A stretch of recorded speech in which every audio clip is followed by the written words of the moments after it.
नमस्कार, बाखबर में आपका स्वागत है। मैं हूं राघवेंद्र सिंह। बाखबर में आज हम बात करेंगे अग्निपथ और अग्निवीर योजनाओं पर।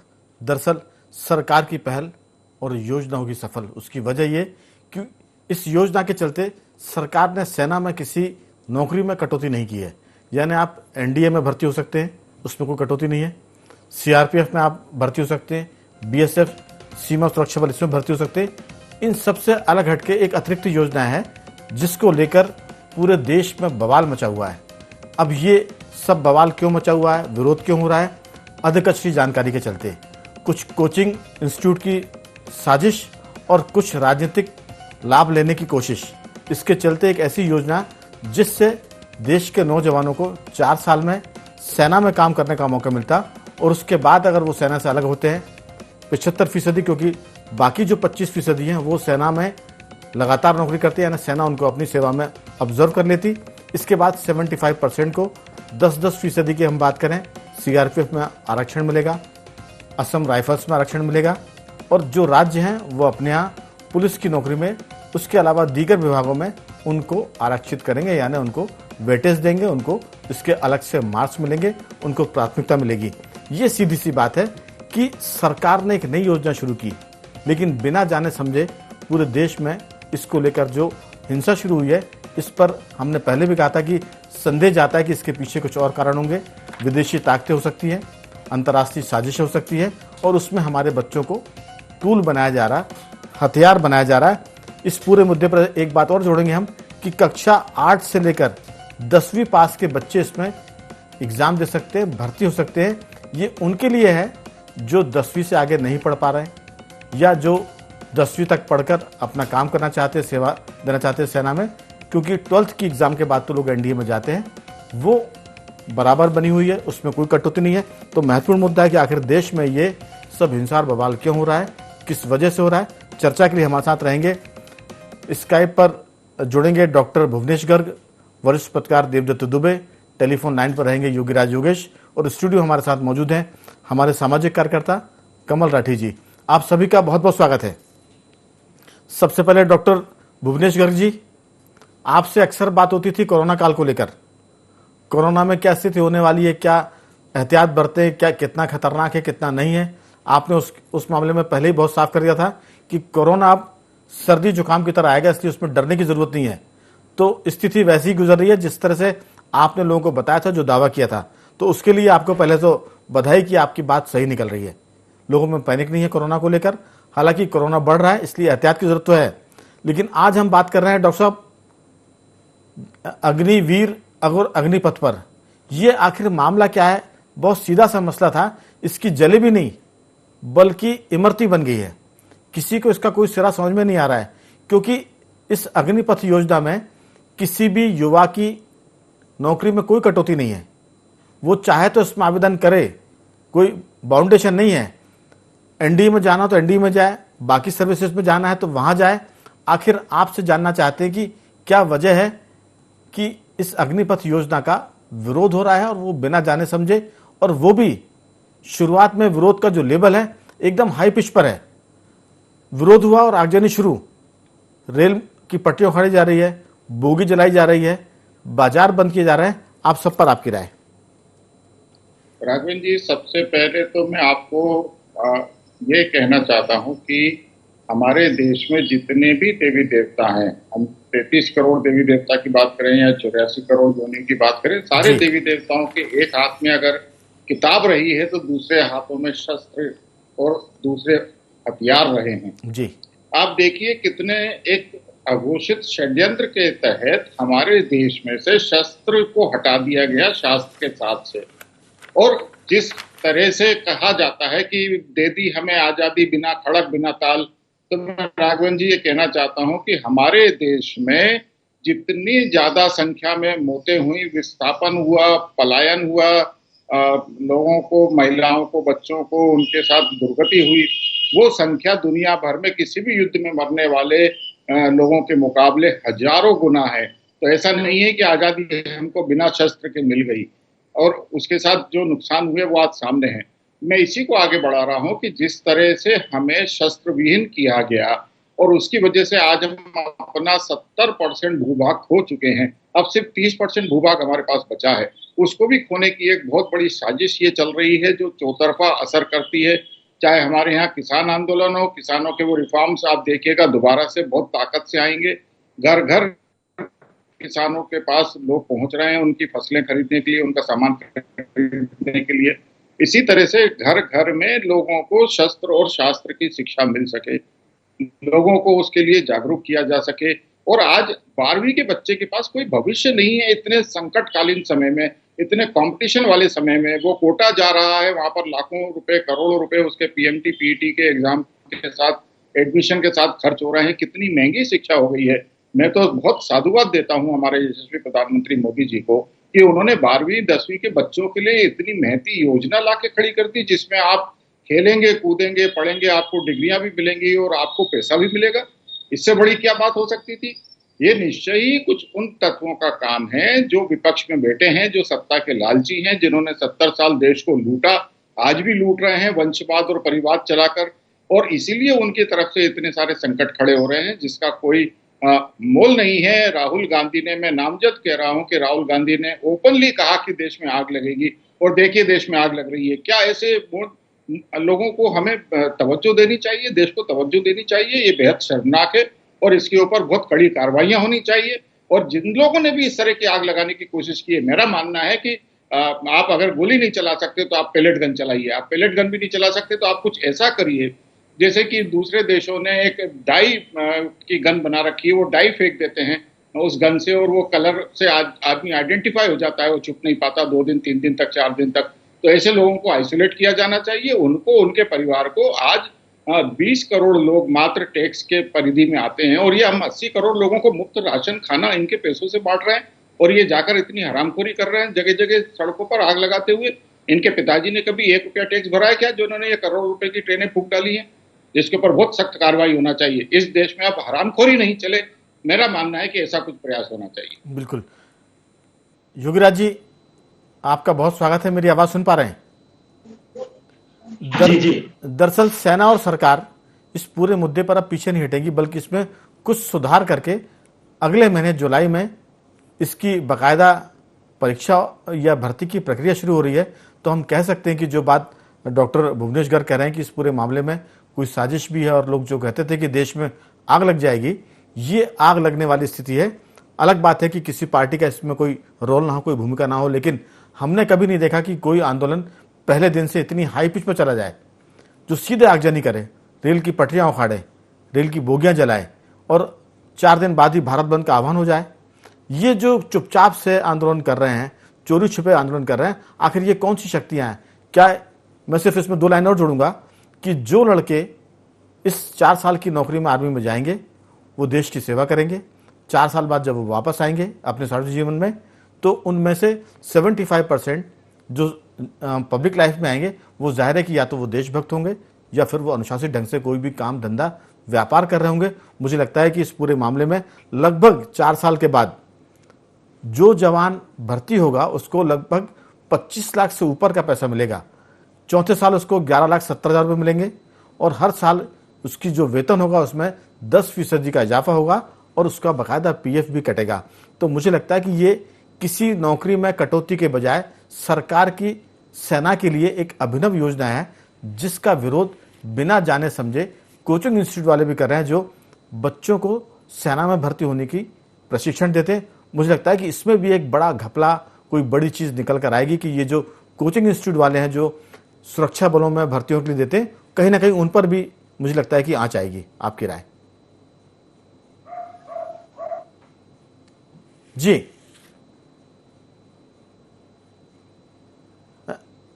योगीराज जी, आपकी आवाज नहीं आ रही है। आपने मेरा सवाल सुना तो मैं अगले दौर की बातचीत में आपसे दोबारा यही पूछूंगा, लेकिन देवदत्ती जी, जो सवाल मेरा योगीराज जी से था वही आपसे है, क्या कहना है आपका? ऐसा कोई कारण नहीं था कि जिसके लिए आंदोलन किया जाए। यदि किसी को असहमति है तो भर्ती होने ना जाए, लेकिन ये देश को जलाने का क्या है, ट्रेनों को जलाने के। और अच्छा हुआ ये लोग सामने आ गए, नहीं तो ऐसे लोग यदि भर्ती हो जाते, सेना का प्रशिक्षण लेते, तो ये क्या करते फिर आगे जाके। मुझे लगता है कि ये इस साजिश का वो होना चाहिए आज कितने बच्चे हैं जो कहते ही हैं कि हम 12th कर लें और फिर वो लंबी कूद दौड़ ये सब करने लगते हैं कि हम पुलिस में भर्ती होना है। उनको नहीं पढ़ना आगे, उनको नहीं चाहिए बड़ी डिग्री है, उनके पास नहीं है पैसे ऐसे, या किसी का जुनून भी रहता है कि हम सेना में जाना है, हमें पुलिस में जाना है। तो ऐसे लोगों के लिए अवसर है। और जिन लोगों को नहीं चाहिए 4 साल की नौकरी या ये सब नहीं जाना, तो वो ना जाए, ना आवेदन करें। लेकिन ये कौन सा तमाशा है कि आप रेल पकड़ी उखाड़ो, आग लगाओ। मुझे लगता है कि इसमें जो लोग भी शामिल हैं उनको समझना चाहिए कि इसके लिए यदि वो भी होता है कि भाई हमें ध्यान आकर्षित करना है सरकार का, तो आप धरने पे बैठे, मौन जुलूस निकालें। इस संपत्ति को नुकसान करने का देश का ये कौन सा अभियान चल चुका है। तो मुझे लगता है कि अब समय आ गया है जब ऐसे लोगों को चिन्हित करना चाहिए कि कौन लोग ऐसे षड्यंत्रों में शामिल है और कैसे युवाओं को। आखिर द्विवेदी जी, ऐसे लोगों की मंशा क्या है, ये भी जरूरी जानना। योगीराज जी, मेरी आवाज सुन पा रहे हैं? हाँ, भी आवाज आ रही है। हाँ, दरअसल बहुत संक्षेप में ये कि ये जो लोग हैं आंदोलन करने वाले, एक तो इनको आधी अधूरी जानकारी है और ये गाइडेड हैं, किसी के द्वारा ये निर्देशित हैं और सीधे आकर आगजनी कर रहे हैं। आप देखिए कि ग्वालियर की हम घटना का जिक्र करें, 2 दिन पुरानी बात है कि उन्होंने आगजनी की, टायर जलाए और बाद में वो सेल्फी ले रहे थे, हंस रहे थे। इसका मतलब कि आंदोलन के प्रति उनकी गंभीरता नहीं है, बल्कि वो भाड़े के लोग लग रहे हैं। मैं इसमें इस चीज जोड़ना चाहता हूं क्योंकि किसान आंदोलन में लोगों ने कहा था कि उसमें आतंकवादी है। गलत है, क्योंकि किसान आंदोलन में हिंसा नहीं हुई, उन्होंने चक्का जाम जरूर किया है। इस पूरे आंदोलन की शुरुआत में युवाओं की आड़ में हिंसा हो रही है और देश को ठप करने की कोशिश हो रही है। तो इसमें कहीं ना कहीं कोचिंग एजेंसी और कुछ विदेशी ताकतें जरूर होंगी जो जांच में निकल कर आएगी। आपकी राय? नहीं, आप बिल्कुल सही बात कह रहे हैं राघव जी।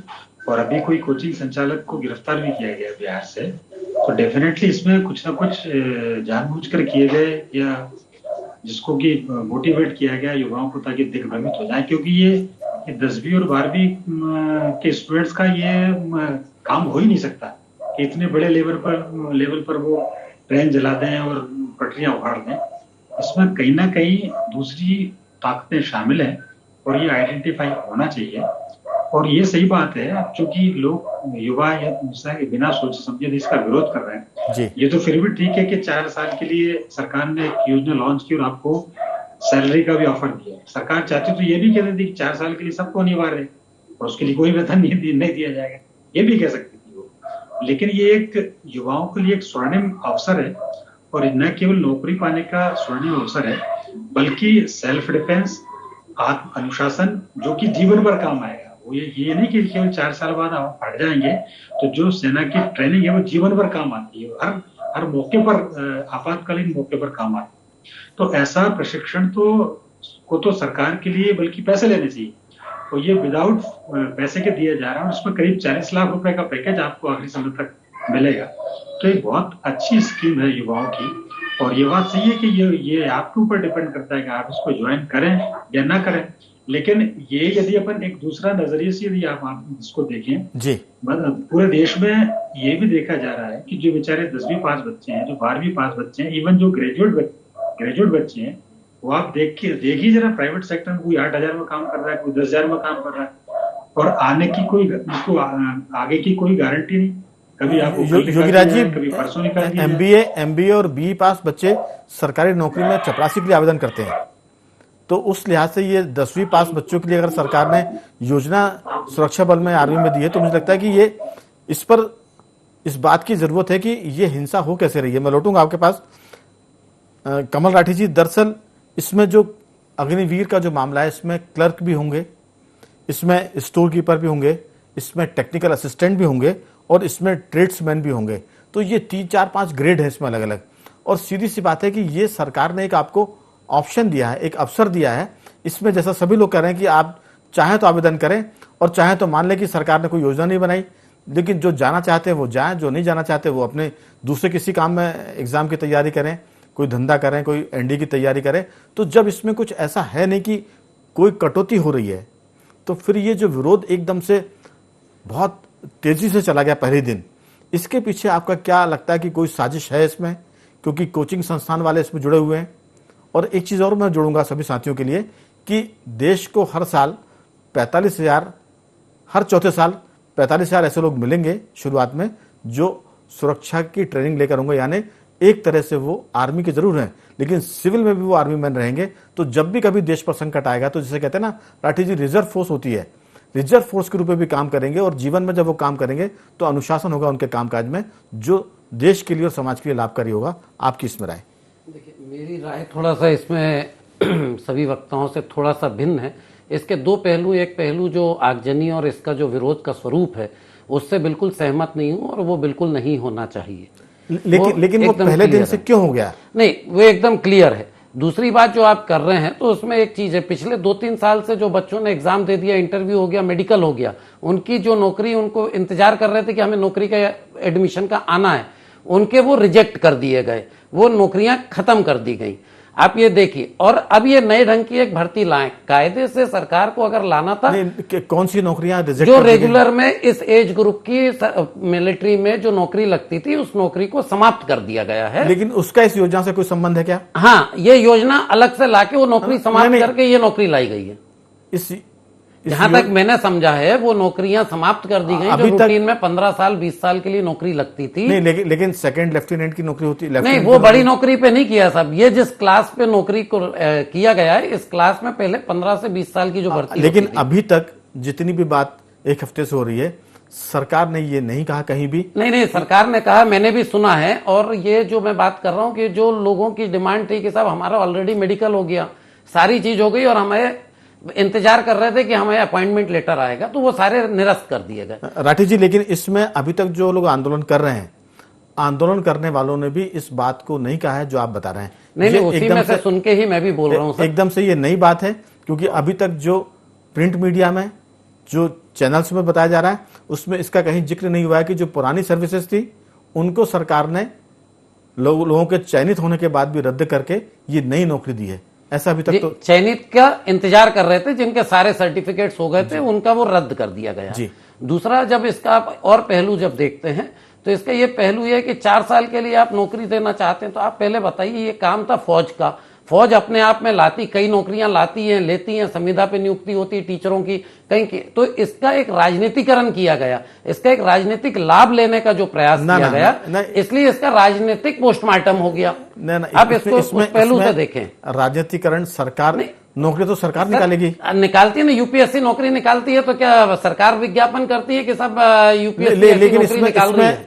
आर्मी की सर्विस में राजनीति कहां से आ गई? नहीं, आर्मी अपना विज्ञापन निकालती है, आर्मी अपने हिसाब से अखबार में विज्ञापन करती है और बच्चों से डील करती। उसमें ये जो पॉलिटिकलाइजेशन हुआ सत्ता का, उसके अंदर जो भागीदारी हुई, इसमें एक चीज मैं समझना चाहूंगा। अगर पार्टी के महामंत्री इसके लिए प्रेस कॉन्फ्रेंस करते हैं तो इसमें वो तो मिलिट्री का काम है। नहीं, इसमें मैं सिर्फ एक चीज समझने की कोशिश कर रहा हूं आपसे कि कोई भी नई स्कीम तो केंद्र सरकार तय करेगी ना, मैं ये उस पर इम्प्लीमेंट पुलिस आर्मी करेगी। इस पर भी ऐतराज लोग कर रहे हैं कि आर्मी से क्यों सफाई दिलाई जा रही है? नहीं, संविधान आपका पक्ष ये है कि सरकार को नहीं करना चाहिए? जी, जब संविदा नियुक्ति निकलती है या टीचरों की नौकरी अपने यहाँ निकलती, क्या सरकार ने विज्ञापन किया? विज्ञापन उस जो संस्था करती है वो करती है, उसका पक्ष भी वही रखती है। सरकार, राजनीतिक दल नहीं आते। चलिए, मैं इसके अलावा एक छोटी सी लाइन और बोलना चाहूंगा कि भाई अब तो बात ये चल पड़ी है कि भाई सांसद और विधायक भी 5 साल के लिए होते हैं, तो उन्हें लाइफ टाइम की पेंशन हमें क्यों देनी है? ये एक जुनून की नौकरी है, आदमी दिल से जा रहा है, ग्रामीण परिवेश से आदमी जा रहा है, उसे आप कह रहे हो 4 साल बाद कुछ नहीं है। और जो आप लाभ गिना रहे हैं, तो पहले भी जो सूरवीर होते थे उनको पेट्रोल पंप मिलता था, उनको जमीन में आवंटन होती थी, उनको बहुत सारे लाभ, पहले गैस एजेंसी और पेट्रोल पंप उन्हीं को दिए जाते थे। चलिए, मैं पूछ लेता हूं। अब तो वो सारे कोटा भी खत्म कर दिए आपने, अब तो पब्लिक को पेट्रोल पंप बांट रहे हो आप। पहले उनके लिए आरक्षित रखे जाते थे, सेंट्रल स्कूल में एडमिशन उनके लिए आरक्षित होता था। अब उस 4 साल की नौकरी वाले बच्चे को ये सब लाभ कहां मिल रहा है? एक मिनट, मेरा सिर्फ इसमें इतना सा कहना था कि अगर ये योजना नहीं थी तो कुछ नहीं था। नहीं था ना सर, रूटीन में 15 साल की नौकरी लग रही थी और सब कुछ था।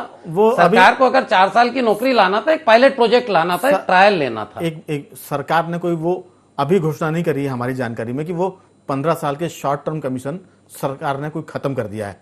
अगर ऐसा होता तो वो मालूम होता, हमको नहीं पता है, क्योंकि हम भी इसी चर्चा में शामिल हैं, सुबह से शाम तक देख रहे हैं। तो कहीं ना कहीं इसमें भ्रामक जानकारी भी आ रही है, लोग भ्रमित हो रहे हैं। और सवाल है कि अगर आपको इसमें रुचि नहीं है तो आप आवेदन मत करिए, दूसरी नौकरी के लिए संसार खुला हुआ है। लेकिन इस मामले में डॉक्टर गर्ग साहब, आवेद, जैसे राठी जी कह रहे हैं, इस तरह की बहुत सी बातें हवा में चल रही होंगी, लेकिन यही प्रश्न है कि सरकार ने तो नौकरी दी है, नौकरी के बदले आप हिंसा कर रहे हैं। आपको नहीं जाना, आप मत जाइए। सवाल है कि आप जाना, नौकरी करना भी चाहते हो और हिंसा भी करते हैं। तो अगर आपका ये कैरेक्टर है कि सेना में जाने के लिए आप देश को बर्बाद करेंगे, जबकि सेना तो होती है देश को संभालने के लिए, आपकी राय? राठी जी से पूरे सम्मान के साथ सिर्फ ये पूछना चाहता हूं कि जो बच्चे एनडीए में जाते हैं उनकी भर्ती खत्म हो गई क्या? जो डॉक्टर सेना में जाते हैं उनकी भर्ती खत्म हो गई? नहीं, उनकी नहीं खत्म हुई सर, उनकी नहीं खत्म हुई है। जो इस क्लास में जाते हैं जिसके लिए अग्निपथ योजना, ये एक बेसलाइन डिफेंस सर्विसेज, जैसे इजराइल में लड़के लड़कियों का कंपलसरी है सेना में जाना, उस तरह से हमारे देश की सरकार ने बहुत बढ़िया कदम उठाया है कि 8वीं 12वीं के बच्चों को 4 साल के लिए वो शारीरिक श्रम, शारीरिक शक्ति और उसके साथ साथ उनका नैसर्गिक चौतरफा विकास करके उनको समाज में सुरक्षा तंत्र के तौर पर स्थापित करेंगे। इसकी चौतरफा तारीफ होना चाहिए। आर्मी में जिस तरह की भर्तियां हो रही हैं वो सब होती रहेंगी, उसमें कहीं कोई वो नहीं है। और देखिए, आपने कहा कि कोविड में सबका हुआ, देखिए कोई प्रक्रिया पूर्ण नहीं हुई थी। कोविड में नीट की प्रक्रियाएं 3 साल तक निरस्त रही, सारे डॉक्टर अस्पतालों में बेगार करते रहे, उन्होंने किसी ने ट्रेनें नहीं चलाई हैं। सब जगहों पर इस तरह के षड्यंत्र होते रहे कि सबको परेशानियां हुई। नीट के बच्चे डॉक्टर पूरे देश भर में, आपने भी देखा होगा, अपन इस विषय पे बात भी कर चुके हैं कि सारे लाखों डॉक्टर बच्चे अपने अपने कैरियर को चौपट, 3 साल कैरियर चौपट हुआ उनका, उन्होंने कोई आग नहीं लगाई कहीं पर भी। तो ये प्रक्रियाएं जो चल रही थी वो सेना की भर्ती प्रक्रियाएं अपनी जगह पर कायम थी और वो कंप्लीट नहीं हुई। और सरकार को अधिकार है कि वो कभी भी किसी भी व्यवस्था को जनहित में, देश हित में आगे लागू करने के लिए अपने चौतरफा प्रयास करे। हमें खुश होना चाहिए कि 70 साल में पहली बार ऐसी बात हो रही है जहां सम्मान भी मिलेगा, पैसा भी मिलेगा। मैं तो आज मोदी जी से कहता हूं कि मुझे आप फौज में ले लो, मुझे पैसा भी नहीं चाहिए, मुझे वो सम्मान चाहिए। आज मेरे पास 30 साल की डॉक्टरी के बाद, एक्सक्लूसिव सर्जिकल प्रैक्टिस के बाद भी 25 लाख रुपए की बचत नहीं है राघवेंद्र जी, और इनको तो 4 साल की उसमें सम्मान के साथ 25 लाख रुपए की बचत मिलने वाली है। ये अपना रोजगार कर सकते हैं, ये अपना किसी भी बड़े बड़े कारपोरेट आज कह रहे हैं कि हम इनको एब्जॉर्ब करेंगे अपने यहाँ पर सिक्योरिटी ऊपर। सबको एक्सपर्ट चाहिए, सबको स्किल्ड वर्कर्स चाहिए।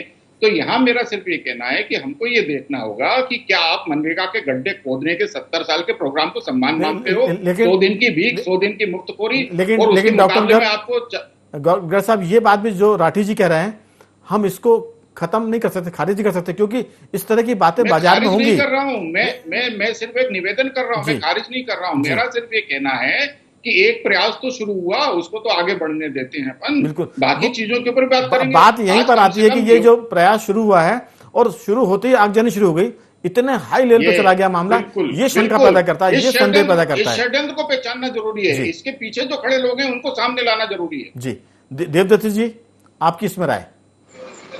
बिल्कुल राघवन जी, जैसा मैंने पहले कहा था कि ये तो स्वेच्छा की है, जिसको जाना है। बहुत लोग इच्छुक है, जैसे अभी डॉक्टर साहब कहते हैं, बहुत लोग हैं जो सेना के लिए काम करना चाहते हैं और उनके लिए पारिश्रमिक भी मिल रहा है, वो उनके अनुभव प्रमाण पत्र भी काम आएंगे। लेकिन जो बात राठी जी कह रहा है, कहीं ना कहीं ये बात भी बच्चों के बीच में होगी, लेकिन वो बच्चे ऐसे नहीं कि जो इस बात को सुनकर आग लगाने आ जाए। उनको कहीं ना कहीं प्रोवोक किया जा रहा है, उनको उकसाया जा रहा है। वो उकसाने वाले तत्व कौन से, उस पर नजर की जरूरत है, वरना सरकार ने योजना की घोषणा की, अनाउंसमेंट किया और 2 दिन बाद हिंसा शुरू हो गई। तो ये जो 10वीं क्लास के बच्चे हैं, 12वीं क्लास के बच्चे हैं, वो अचानक पूरे देश में एक साथ ऐसा नहीं कर सकते। इसलिए इसमें संदेह है, जो मैं बार बार कह रहा हूं कि ये अंतर्राष्ट्रीय साजिश का हिस्सा है। इस योजना में कमी बेशी हो सकती है, सुधार की जरूरत है, ये सब मान सकते हैं, लेकिन बच्चे हिंसा पे उतर आए, सीधे ट्रेनों को जलाएं, ये बताता है कि कोई बड़ा षड्यंत्र है। बहुत संक्षेप में आपकी राय? बिल्कुल, क्योंकि बच्चे तो 10वीं 12वीं के बच्चे कोई आंदोलन नहीं करते, उनको पढ़ने से कहाँ फुर्सत है। ये तो कोचिंग संचालकों के द्वारा, और इसमें वाकई में जो आप कह रहे हो, इसमें पूरी चीज पता करना चाहिए कि आखिर ऐसे कैसे लोग सड़क पे एक साथ आ गए।